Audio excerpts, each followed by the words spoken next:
Olá, queridos, eu sou o pastor André Luiz e eu quero começar dizendo: hoje é o dia da sua vitória.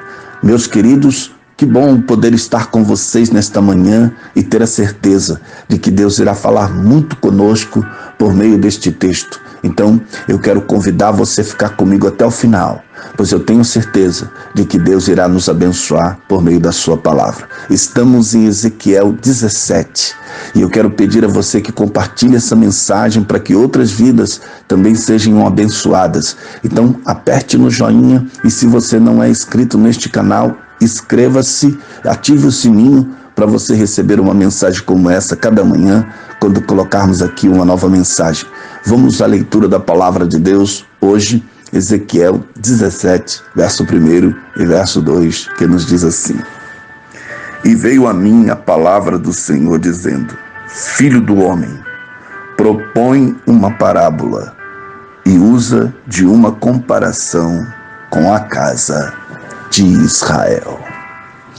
Queridos, em Ezequiel 17, este é o terceiro capítulo seguido que nos apresenta uma parábola.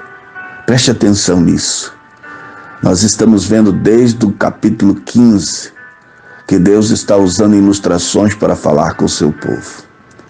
Na maioria das vezes, as parábolas bíblicas, elas são muito óbvias em seu significado. Muito poucas delas têm significados ocultos. Quando Jesus falava em parábolas, a maioria delas tinha significado claro, mas em algumas outras, os discípulos aproximando-se dele e perguntaram: Senhor, diga-nos o que esta parábola quer dizer. A mesma coisa é verdade a respeito das parábolas do Antigo Testamento. Na maioria das vezes, no Antigo Testamento, uma parábola é muito óbvia em seu significado. As parábolas em Ezequiel 15 e 16 são fáceis de entender, porém, no capítulo 17 não. É por isso que o versículo 2 diz: Filho do homem, propõe um enigma e usa de uma parábola para com a casa de Israel. É uma parábola no sentido de que ela tem significados espirituais, mas é um enigma no sentido de que precisa ser explicada. Queridos, este capítulo é um capítulo de transição. O capítulo anterior trata da responsabilidade comum de Jerusalém. O próximo capítulo que nós vamos ver é sobre a responsabilidade pessoal de cada um. Este capítulo aqui é sobre Zedequias, o rei de Judá. E ele é o representante do povo e, ao mesmo tempo, que é pessoalmente responsável perante Deus. Zedequias, o atual líder em Jerusalém, é contrastado com o futuro filho de Davi, que liderará o povo de Deus. O primeiro é comparado a uma videira baixa, o segundo a um cedro majestoso. Vem comigo, pois eu tenho certeza de que Deus ainda vai falar muito conosco. Então redobre a tua atenção. Na ilustração de Ezequiel, uma águia gigante quebrou o topo de um jovem cedro e levou para uma terra diferente. De fato, em 597 a.C., Babilônia capturou Joaquim, rei de Judá, juntamente com o melhor do povo de Jerusalém, e levou-os para a Babilônia. Retornando à terra do cedro, a águia plantou uma semente nativa que cresceu e se transformou em uma videira. Ela não cresceu muito, mas se manteve obediente àquela águia. Ou seja, retornando a Jerusalém, o rei Nabucodonosor, os babilônicos, nomeou outro membro da família real de Judá, Zedequias, aqui no caso, como rei em lugar de Joaquim. Zedequias recebeu uma limitada independência após ter jurado a sua submissão à Babilônia. Em seguida, Outra águia gigante, tão impressionante quanto a primeira, aparece em cena, e a videira de baixa estatura transfere sua lealdade, suas raízes, como diz aqui o texto, à sua nova águia.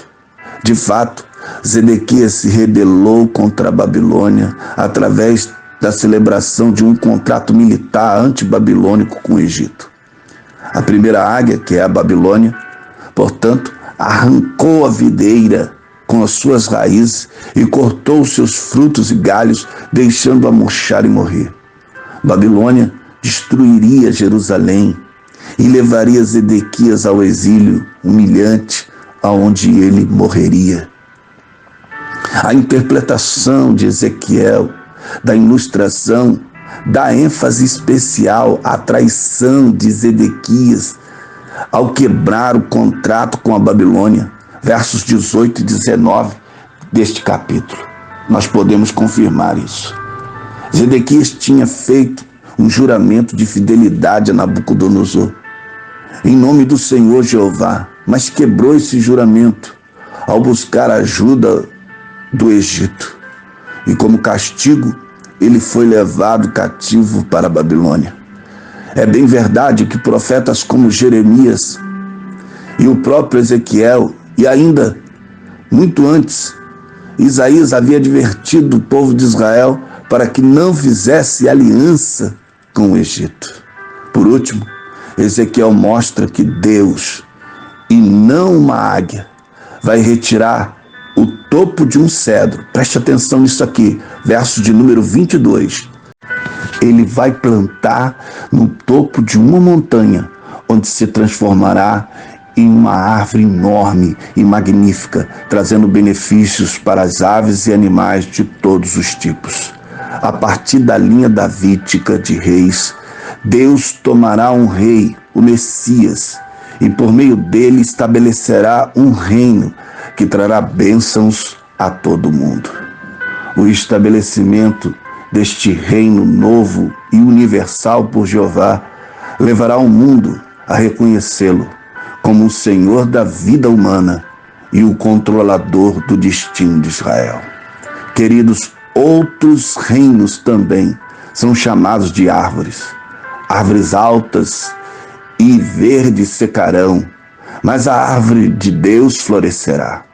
Nações como a Babilônia e o Egito perecerão, mas o reino de Deus será exaltado.